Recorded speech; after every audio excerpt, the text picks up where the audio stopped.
I never thought my last summer job would end with a police report, a bloody forearm and glass shards scattered across my lap. It was the summer after my second year of college. I had just moved back to Brighton Hills, a quiet suburb about an hour outside of Indianapolis. Money was tight that year. I'd drained a good chunk of my savings on textbooks and a last-minute housing deposit, and I wasn't eager to go back to washing dishes at the dockside grill like I had the summer before. I wanted something quieter, something indoors. So when I saw the job opening at Pixelport, the local video game store at the corner of Clayton Avenue and Ridgeway, I jumped on it. Pixelport wasn't a chain like GameHub or TechTop. It was a small indie shop with walls plastered with old posters and the constant scent of plastic game cases and Mountain Dew that seemed to cling to the air. The shop sat sandwiched between a rundown pizzeria and a vape shop, directly across from a bustling supermarket. It wasn't the most glamorous place, but it felt comfortable, like home. By the second week of June, I was working part-time behind the register, chatting with regulars about Xbox exclusives, restocking shelves with used PS4 games, and handling the usual ebb and flow of customers. My manager, Seth, was a laid-back guy in his 30s who looked like he'd never fully left the early 2000s. Cargo shorts, band t-shirts, shaggy hair. My usual closing partner was Maya, a quiet senior from the nearby community college who mostly kept to herself but always caught every little detail. It was a decent gig, until that Thursday night. The day had been slow. Too slow. Summer break usually meant kids flooding in with their parents, trading in old games or burning through gift cards. But for some reason, the foot traffic had dried up that week. I remember sitting behind the counter, staring out the big storefront window at the supermarket parking lot across the street. It was 6:45 p.m. when the bell above the door jingled, pulling me from my thoughts. I glanced up expecting to see a teenager or maybe another mom with a toddler on her hip. Instead, I saw him, late 40s maybe. Dirty jeans, a weathered army green jacket with a broken zipper, heavy boots that made loud thuds on the laminate floor with every step. His hair was a tangled mess, like he hadn't bothered to wash it in a week, and a stale cloud of cigarette smoke seemed to follow him, lingering like some kind of curse. He carried a faded gray plastic bag in one hand, the edge of a console, barely visible at the top, its distinctive curved front, a GameCube, sun-faded and smeared with grime. "Hey," he rasped, his voice dry and scratchy. "How much you give me for this?" I glanced at the console, then at him. "Sorry, man. We don't buy GameCubes anymore. Too old. We stopped carrying that generation a couple of years back." He stared at me for a moment, blinking as if he didn't quite understand. "It works." "I don't doubt that," I said, trying to keep my tone patient. "But our system doesn't even accept trade-ins for it anymore, not even cables or controllers." He set the GameCube on the counter anyway, a cloud of dust puffing into the air as it hit the surface. "Just check." "I really can't," I said, forcing a polite smile. "It's company policy. We don't carry parts for it either." For a moment, he just stood there staring at the console as if hoping it would magically turn into something else. Then, his jaw twitched. "That's bullshit," he muttered, his voice rising. "You're telling me this place doesn't take games anymore? It's a damn game store." Maya, who had been organizing the used games wall behind me, glanced over. I saw her stiffen, but she didn't say anything. The man's voice kept rising, getting louder with every word. "Y'all will take broken-ass iPhones, but you won't take a working console. That's some bullshit right there." "I get where you're coming from," I said, trying to stay calm, but my patience was running thin. "But I don't make the rules. I'm just—" "You just follow orders, right?" he snapped bitterly. A couple of teenage boys who had been browsing near the Switch display quickly shuffled toward the door, exchanging nervous looks. The man's glare intensified, and his eyes, they looked strange, like they were twitching or maybe watering. It was hard to tell. Without another word, he grabbed the GameCube, muttered something I couldn't catch, and stormed out of the store. The door jingled behind him, and for a moment, the only sound in the store was the hum of the fluorescent lights above. I exhaled, trying to shake the tension. "What the hell was that?" Maya asked, her voice low. I just shook my head. giving a tired shrug. Just someone having a rough day, I guess. We didn't talk about it again. By 9:55 p.m., we were closing up, and the store was quieter than ever. I had just locked the doors and was counting out the register when Maya finished up and left. She walked to her beat-up Corolla, parked near the back alley. I watched her drive off, her taillights disappearing into the dark. It was quiet now. I walked to my own car, a sun-bleached 2008 Chevy Malibu, parked at the edge of the lot near the bushes. The streetlights were dim, and the only real light came from the flickering neon sign above the vape shop and the bright supermarket parking lot across the street. I unlocked the door, climbed in, and sat for a second, scrolling through texts I'd missed while working. That's when I saw it in the side mirror. A shadow shifted. Someone emerged from the bushes. My heart skipped a beat, then froze in my chest. It was him, the man from earlier. His jacket was still zipped halfway up and he was walking fast. No, not walking, charging, heading straight for my driver's door. Panic shot through me. I dropped my phone and grabbed for the door lock, clicking it just as he slammed his body against the window.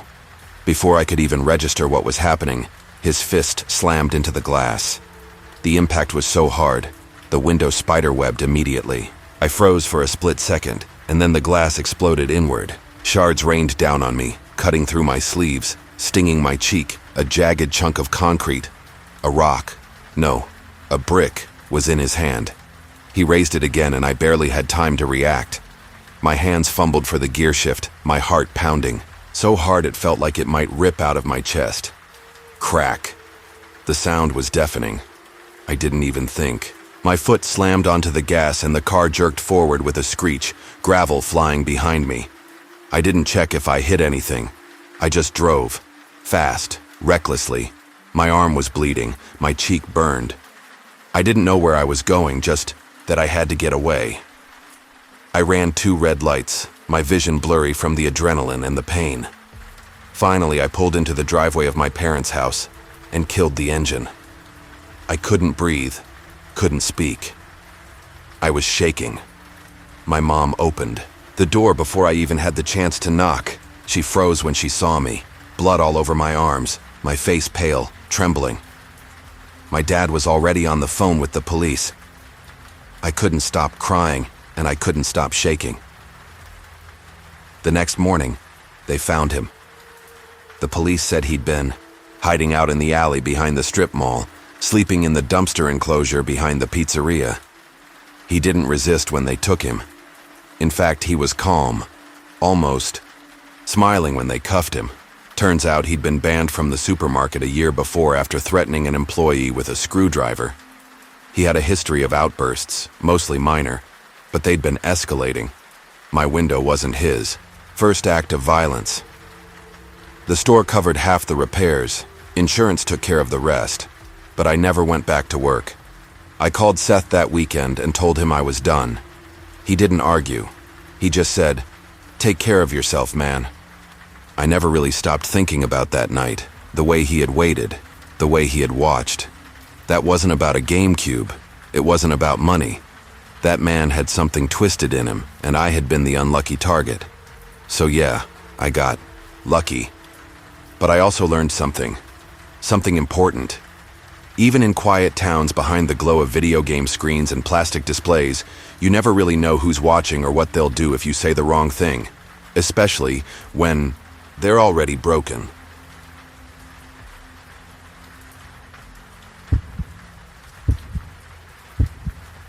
I never thought much about where I worked back then. It was just another retail job to get me through while I figured out what to do next. It was fall 2018, and I was living in Lexington, Kentucky, trying to pull myself together after dropping out of community college. Rent was due, and GameStop was hiring. It just made sense. The store was tucked at the end of a strip mall, squeezed between a vape shop and a Chinese takeout joint, with bulletproof glass separating us from the customers. The store itself felt old, like it had seen better days, shelves leaning just a little, that musty mix of plastic wrap, dust, and stale air freshener they pumped in every few hours. At first, I didn't mind it. I grew up playing games, Final Fantasy, Old school Resident Evil, anything that let me escape for a while. So when I started working there, it felt kind of cool, at least at first. Customers would ask about deals, trade-in values, new releases, and I was happy to help. It made the shifts fly by. I worked with two other people most of the time. Chelsea, who was a couple of years younger than me, way too into Monster Energy drinks, and Rob, who spent most of his shifts hiding in the back office, watching anime and pretending to do inventory. The store manager, though, was almost never around after 5 p.m. By the time 6Y rolled around, I was usually the only one up front. That's when he started showing up. It was mid-November, cold enough that my knuckles cracked every time I opened a shipment. I remember it clearly. It was a quiet Tuesday night right after Red Dead Redemption 2 had dropped. I'd set aside a copy for myself, so I was restocking the used PS4 shelf when the door chimed. I glanced up, and there he was. The guy. He walked in like he knew exactly where he was going. Past the counter, past the Switch section, straight to the far right corner where we kept the used PS4 games. Black jacket, black baseball cap pulled low, aviators on, which was strange because it was dark outside. He didn't say anything, didn't even look at me. He just stood there, pacing. Slowly, one hand running along the shelves, picking up random game cases, flipping them over, putting them back. Every once in a while, he'd glance over his shoulder, just long enough to make me notice, but not long enough for us to make eye contact. I tried to shake it off. "Need any help with something, man?" I asked, trying to sound casual. He didn't say a word. Didn't even nod, just kept pacing. Eventually, after what felt like ages, he left. No purchase, no goodbye, nothing. It was like he hadn't even been there. The next night, though, he came back. Same time, same black jacket, same silent pacing in the PS4 section.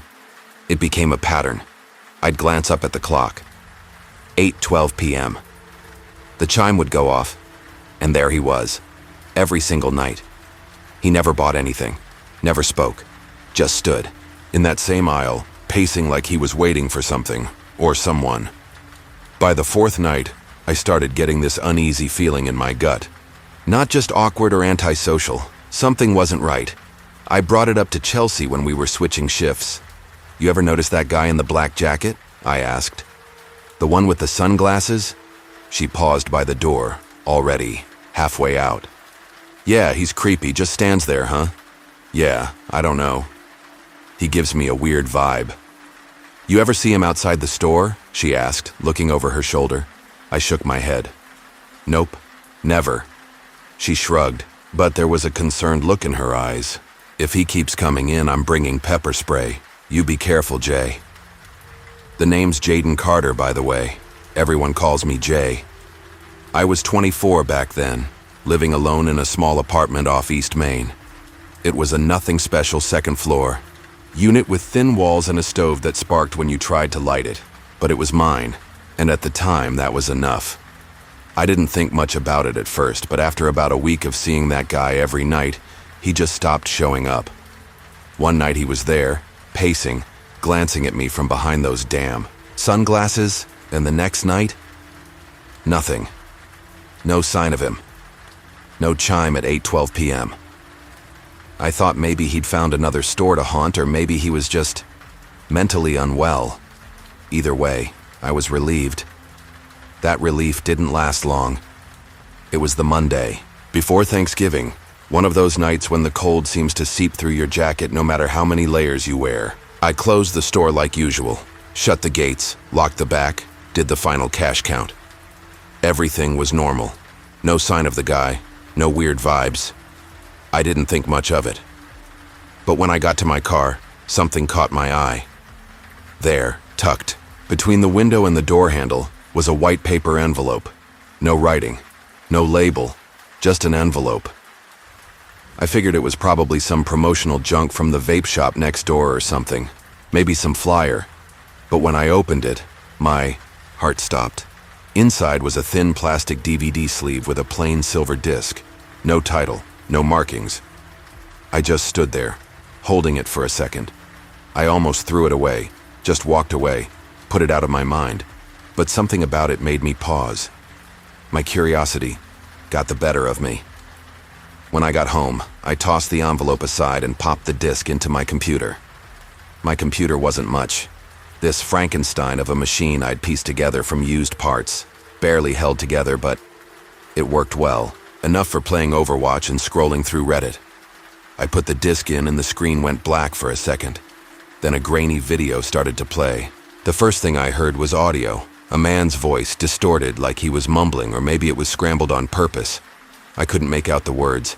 It was all just garbled noise. Then I started picking out fragments of phrases. I was there before you noticed, and I'll be there after. Mirrors lie. They lie to you. The voice went on for a few minutes, the words getting stranger, more unsettling. Then the video cut to shaky handheld footage, like someone was recording from the back seat of a car. I froze. The camera was pointing out the window. It was my street. My fucking street. Then it zoomed in on a car. My car. The footage was from behind, like someone had been following me. It followed me all the way down my street, past the gas station, past the turnoff onto Limestone Avenue. I watched myself in the footage driving, oblivious. I watched myself park in my spot outside my apartment. I saw myself get out of the car, walk up the steps, and unlock the door. Then the video cut off. I backed away from my desk, my hands sweating, my chest tight. I didn't know what to think. How had someone gotten that close to me? How did they record me without me noticing? Who the hell would do something like this? And why? I grabbed my phone and dialed my buddy Marcus. "Yo, are you messing with me?" I asked, trying to stay calm. "What are you talking about?" he said, his voice groggy. I told him everything. The guy in the store, the envelope, the footage. "Dude, that's not funny," he said, his tone serious. "That's stalker-level shit. You need to go to the cops." I didn't sleep that night. I stayed up with the lights on, my cheap aluminum bat beside my bed. Every sound outside, every car, door, every footstep made my heart race. I couldn't relax. I couldn't shake the feeling that someone was out there watching. The next morning, I went to the police station, filed a report, handed over the disc. They asked some questions, promised they'd look into it. But I could tell by the look on the officer's face. No threat, no name, no real crime. Just creepy. And that was it. The guy never came back to the store. No more envelopes, no more footage. But I never really shook the feeling. It stuck with me, that itch in my gut. I quit GameStop 2 months later, moved across town to a different job, a different life. But every time I walk out to my car late at night, I check the windows. I still feel it, like someone's out there, watching, waiting. And sometimes, when the night's too quiet, I wonder if he ever really left.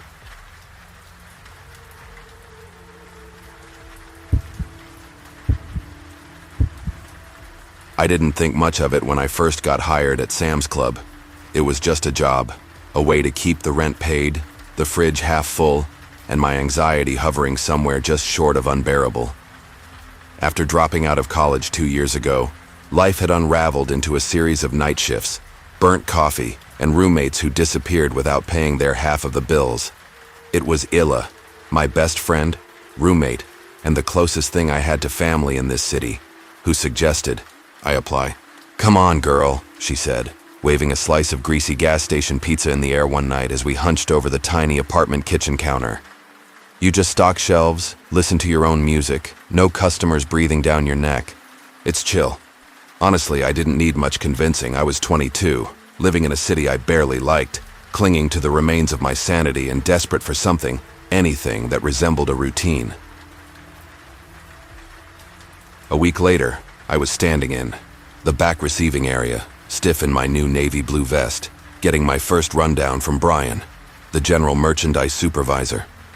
He was somewhere in his mid-30s, bald, constantly chewing mint gum and smelling like the kind of aftershave you buy in a gas station bathroom. Strict, but not a complete dick.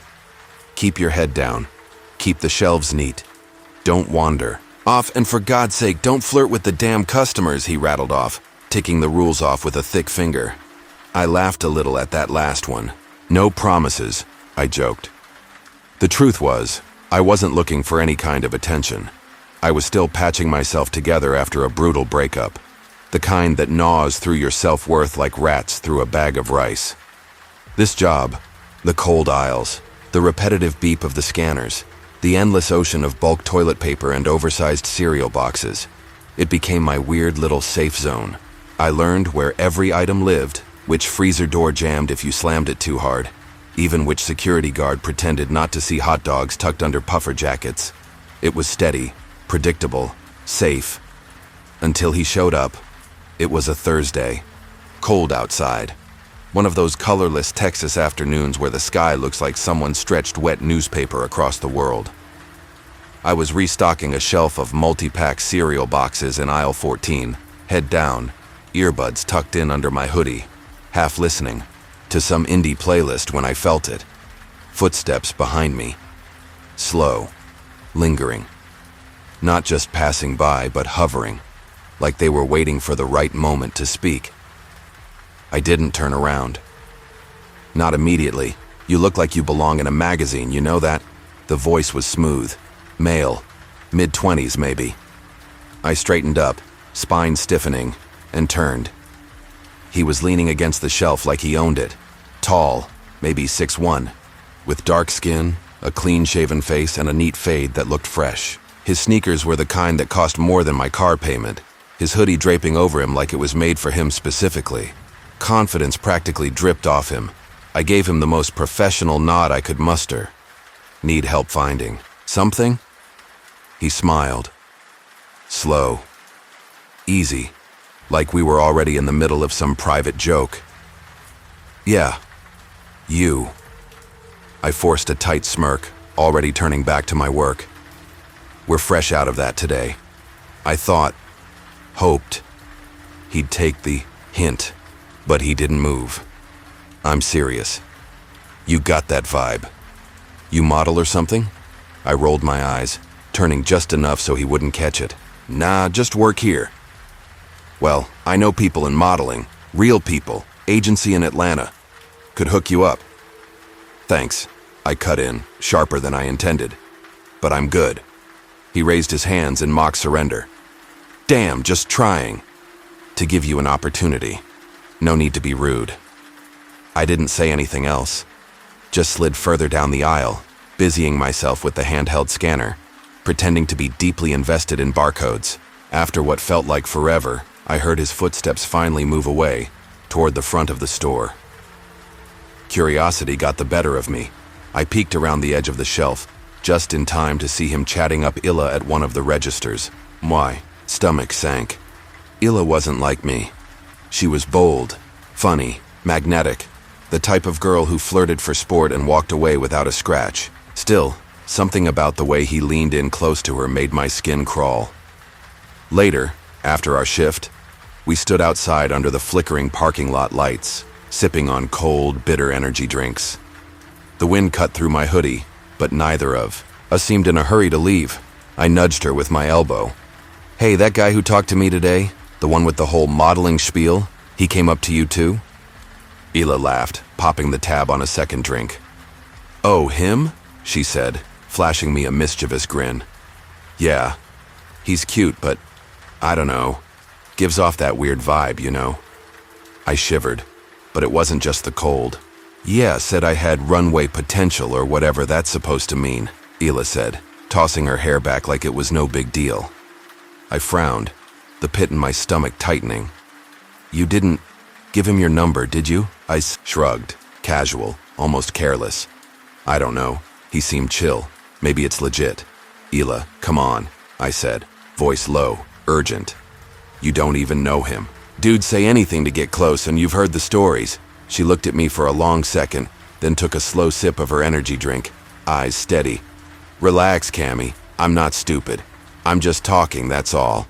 But later that night I saw the way she was typing on her phone, thumbs flying across the screen, that little secret smile tugging at the corners of her mouth, and then she stopped showing up for work. At first I figured maybe she just needed a few days off. Maybe she got sick or caught up with something. But after 2 missed shifts and 3 unanswered texts, the panic started to creep in.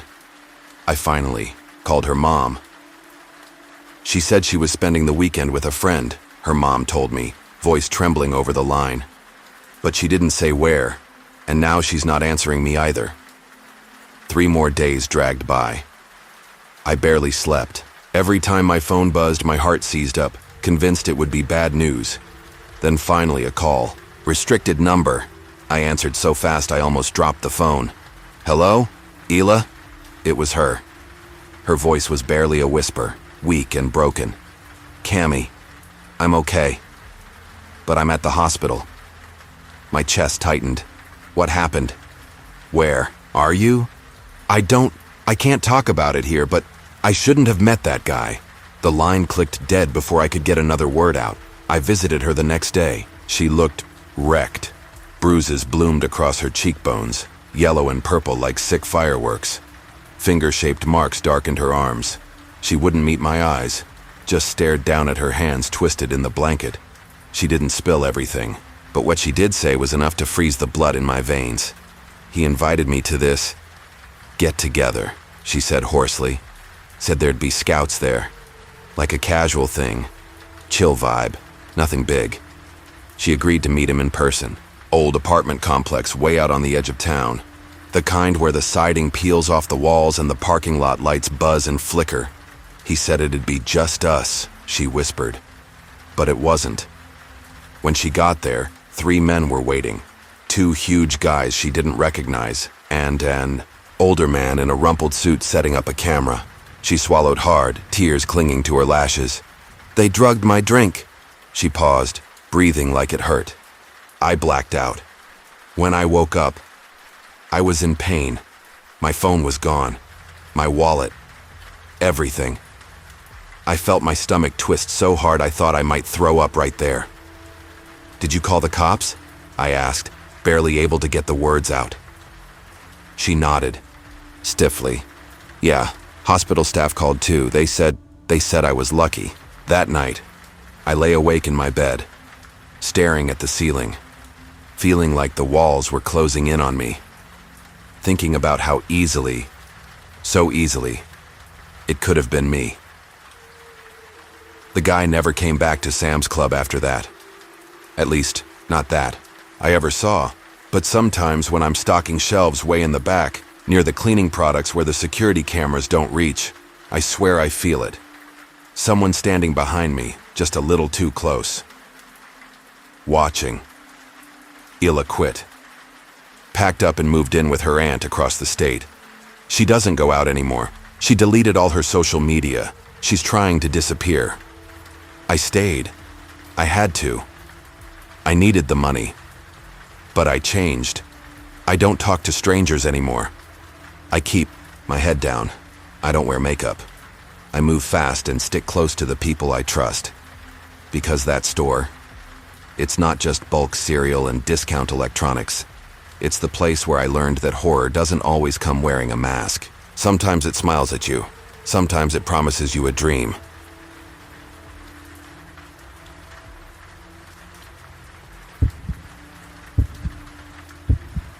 I never thought a part-time job at a big retail store would turn into the most terrifying chapter of my life. My name's Rachel. I'm 18. Just started college this fall in Little Rock, Arkansas. Like most students, I needed extra cash to keep up with all the expenses piling up. That's how I ended up working evenings at the Sam's Club off Bowman Road. It seemed like the perfect balance. Classes until 3 p.m., work at night. Study, earn, survive. Simple. I started in late February, right after a brutal cold snap that had frozen the whole city solid for a week. Even when the snow finally started to melt, the sidewalk still crunched under your shoes, the air still smelled sharp and metallic, and everything just felt off. Like the world hadn't quite thawed out yet. I wasn't the only new hire that week. There was a guy named Lucas, too, also 18.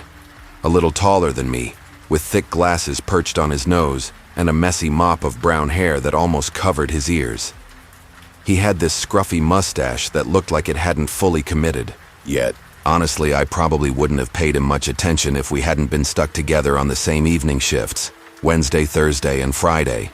The job was straightforward enough. Restock shelves, tidy up the departments, keep the displays up front looking neat. I was grateful for how mindless it was, at least at first. The first week slid by without anything weird happening. It was during the second week that I started noticing things about Lucas. He didn't talk much. Barely at all, actually. If someone asked him something directly like, "Hey, you done with that pallet?" he'd mumble a quick answer and go right back to whatever he was doing. But it wasn't just the silence that got to me. It was the way he stared. I'd catch him sometimes, in the electronics section, pretending to straighten shelves, but clearly looking at me. Stocking paper towels? There he was again, lurking just a little too close. Even in the break room where you're supposed to chill for 5 minutes, he'd be there quiet, eyes glued to me like he was watching a screen. At first, I told myself it was nothing. Maybe he was just awkward. Maybe I was reading too much into it. God knows college had me stressed enough already, but deep down in that place you don't want to listen to, I knew it wasn't nothing. It was the way he didn't even flinch when I caught him. No embarrassment, no quick glance away, just staring. Then came that Thursday night. It had been a long shift, and around 9:30 p.m. I dragged myself into the break room for a quick snack.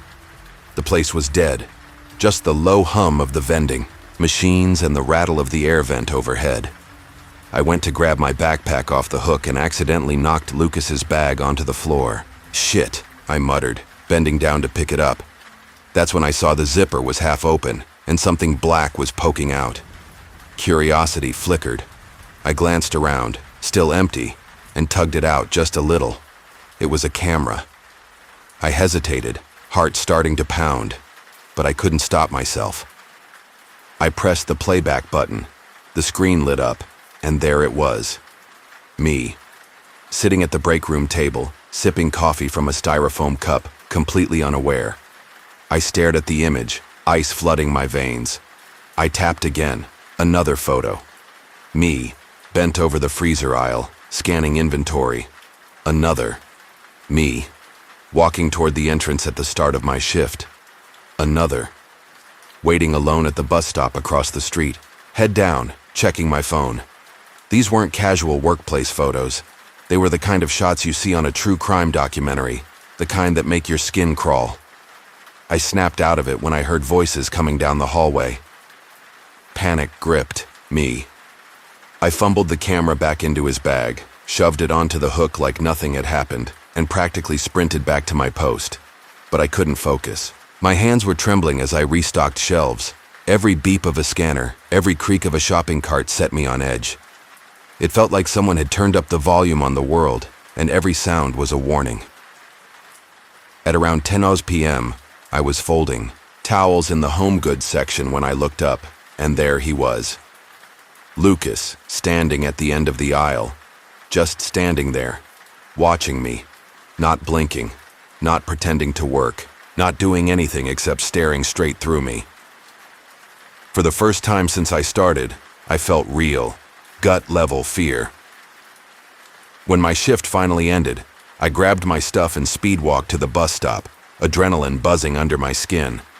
I kept looking, over my shoulder, scanning the empty parking lot, the shadowy shapes under the streetlights. I didn't see Lucas, but that didn't matter. The feeling followed me anyway. He was nearby. I could feel it even if I couldn't see him. The next day, I seriously considered quitting. I even drafted a resignation email on my phone while sitting on my bed, staring at the blinking cursor for what felt like an hour. But when I showed up for my Friday night shift, my manager, Miss Galloway, pulled me aside before I could even clock in. "Hey, Rachel," she said, lowering her voice a little. "Lucas quit." I blinked. "What?" She raised an eyebrow, almost amused. "Yeah, left a voicemail this morning, no notice, just quit." I forced my face into what I hoped was a convincing look of surprise. "Really? That's sudden." "Yeah, well," she muttered, scratching at her temple. "Honestly, creepy kid, you ever notice how he just stared at people?" I swallowed hard. My mouth felt like sandpaper. Yeah, a little. She laughed under her breath, like she was trying to shake off the thought. Anyway, good riddance. That night, for the first time in weeks, I felt lighter, freer.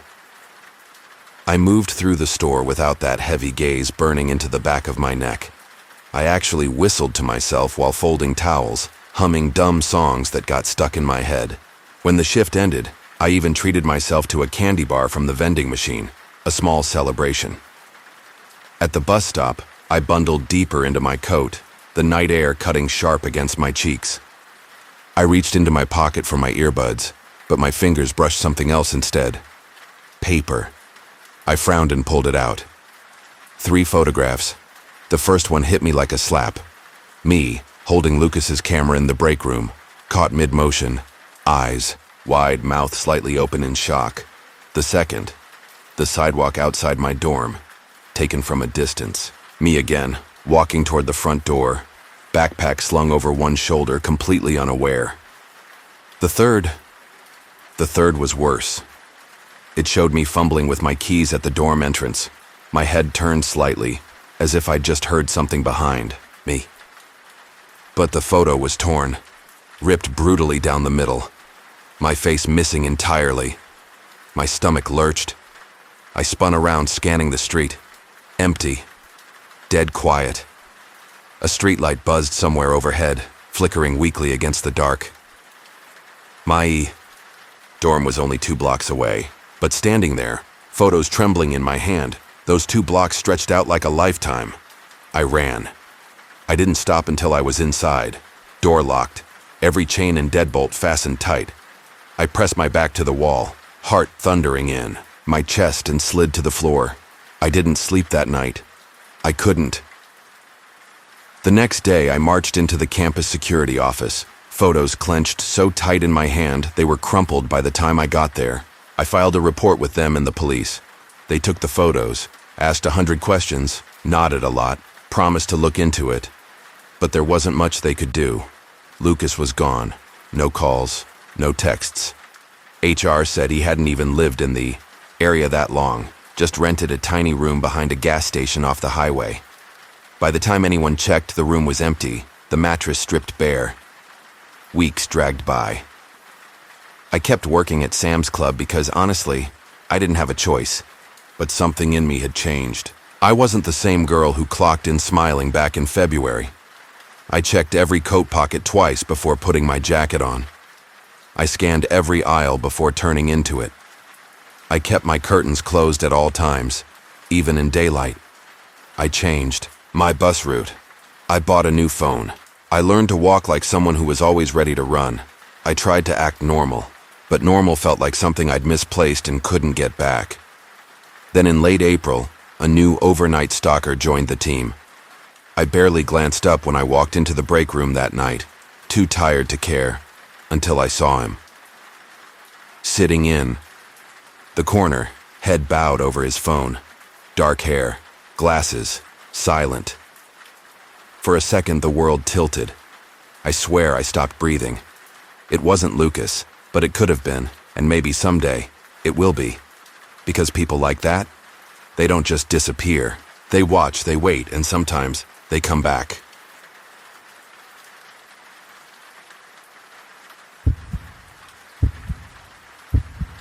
I hadn't even been in Columbus a full week when it happened. I was still getting lost every time I left my apartment, still waking up disoriented because nothing outside my window looked familiar. Moving here from Pittsburgh hadn't been some carefully thought-out decision. It was messy, impulsive. I packed up whatever would fit into the trunk and back seat of my old Altima one angry afternoon and just left. The breakup had been bad. Ugly words, shattered plates, all that cliché stuff. By the time I crossed the Ohio border, I wasn't even sure if I was running from her or from myself. Either way, I ended up in a half-empty one-bedroom apartment off Carl Road, just north of Northland Plaza. It wasn't the kind of place you bragged about. Stained carpets, flickering hallway lights, neighbors who didn't make eye contact, but the rent was dirt cheap, and it was only a 10-minute drive to the warehouse where I was starting work on Monday. Inside, The place was bare, a mattress dumped on the floor, 2 beat-up fold-out chairs, and a battered box of kitchenware I snagged from a thrift store. My TV, gone. Left behind in Pittsburgh along with most of my electronics. Some things were too broken to bring, others just hurt too much to look at.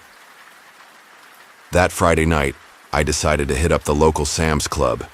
I needed cleaning supplies, basic groceries, maybe even a cheap TV if the budget stretched far enough. Glanced at my phone before heading out, 7:48 p.m.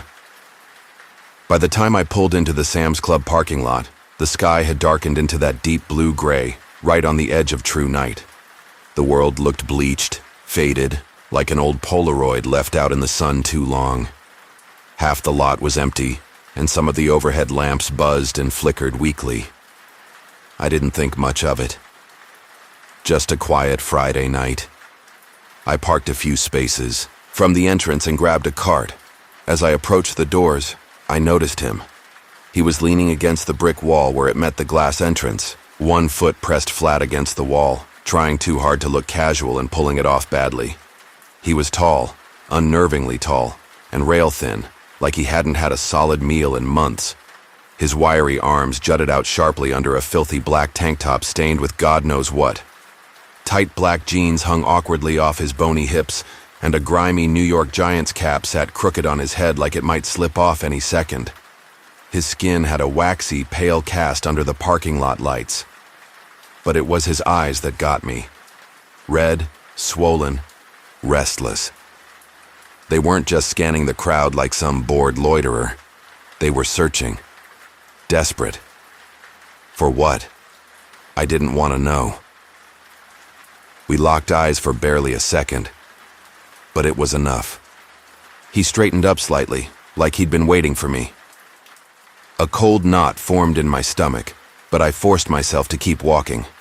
I flashed my membership card to the greeter, pushed my cart inside, and let the store's industrial AC wrap around me like a shield. I told myself it was nothing. I was new here, running on empty emotionally, jumpy from too many sleepless nights. People hung out outside stores all the time. Maybe he was just homeless. Maybe he was high. Maybe both. Still, my skin prickled. I headed toward the kitchen aisle, threw a cheap set of pots and pans into the cart, grabbed a blender, some plates.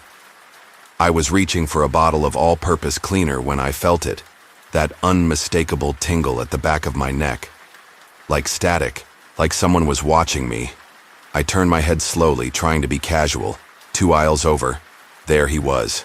He stood motionless in front of a shelf of microwaves, not touching a thing, just standing, staring. I told myself again not to panic. Big store. People move around. Coincidence. That's all it was. But as I made my way through the store, bedding, small appliances, electronics, he always seemed to be nearby. Never buying anything. Never even pretending to browse. Just watching. By the time I got to the electronics section, my nerves were raw. I crouched down to check out a 43-inch Vizio on sale, $219. Not bad. I ran my fingers along the box, reading. The specs printed on the side, trying to pretend everything was fine. That's when I heard it. Footsteps. Slow. Close. "You need some help with that, bro?" His voice rasped like dry leaves scraping across pavement. I turned. He was standing way too. Close now. Closer than anyone should be in a half-empty store. Up close, he looked even worse. Deep purple bags sagged under his eyes. His cheeks were sunken, hollow. And the smell. Jesus. It rolled off him in waves. A sour, metallic stink, like blood left out in the sun. I swallowed hard. "Nah, I'm good." "Thanks," I said, forcing a tight smile and backing my cart a few inches away. He stared at me. Didn't blink. Didn't smile. Just stared. Finally, without a word, he turned and shuffled away, his sneakers scuffing against the linoleum. I didn't wait. I heaved the TV into my cart and made a beeline for checkout, heart hammering against my ribs. The store was closing soon anyway. The cashier barely glanced at me as I paid with my card, and I barely heard her say, "Have a good..." Night. Outside, the lot had emptied even more. Just a handful of scattered cars. A couple climbing into a battered pickup. Otherwise, nothing. Just the night. And me. And maybe him. Somewhere out there in the dark. I popped open the back seat, trying to wedge the TV inside, but it was too big, no matter how much I shoved and cursed under my breath. Sighing, I popped the trunk instead and started hoisting the box in when I heard it again. Need help loading that? Same words. Same flat, scratchy voice. My blood went ice cold. I spun around.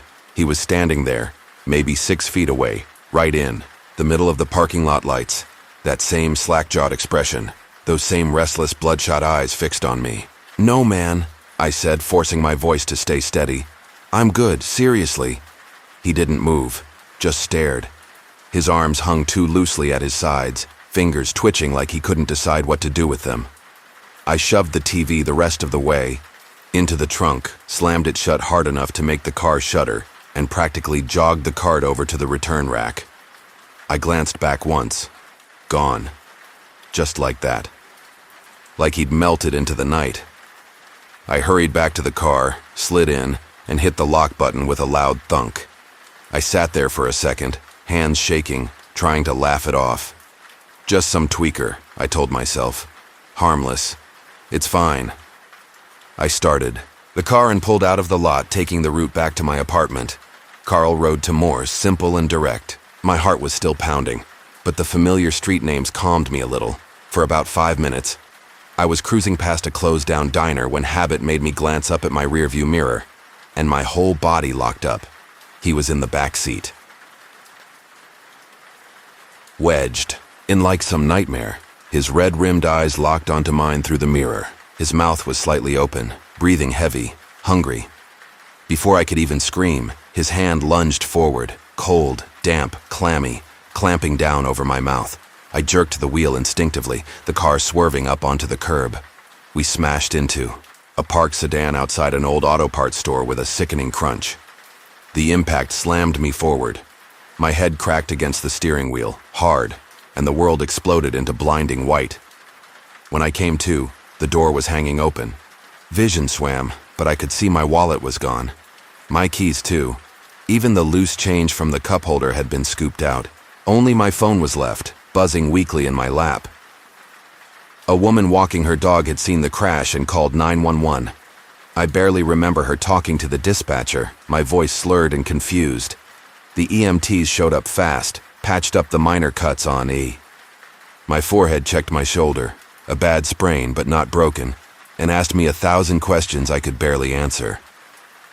The police pulled the Sam's Club footage later that night. They showed me on a little screen in the back of the patrol car. He'd been there for hours, lingering outside the entrance, trying car doors, digging through truck beds, scavenging for anything he could grab. They caught the exact moment I left. My trunk open. Saw him slip into my back seat so smooth, so practiced it made my stomach churn. The cops figured he was high. Spice, maybe meth. Some strung-out junkie looking for cash.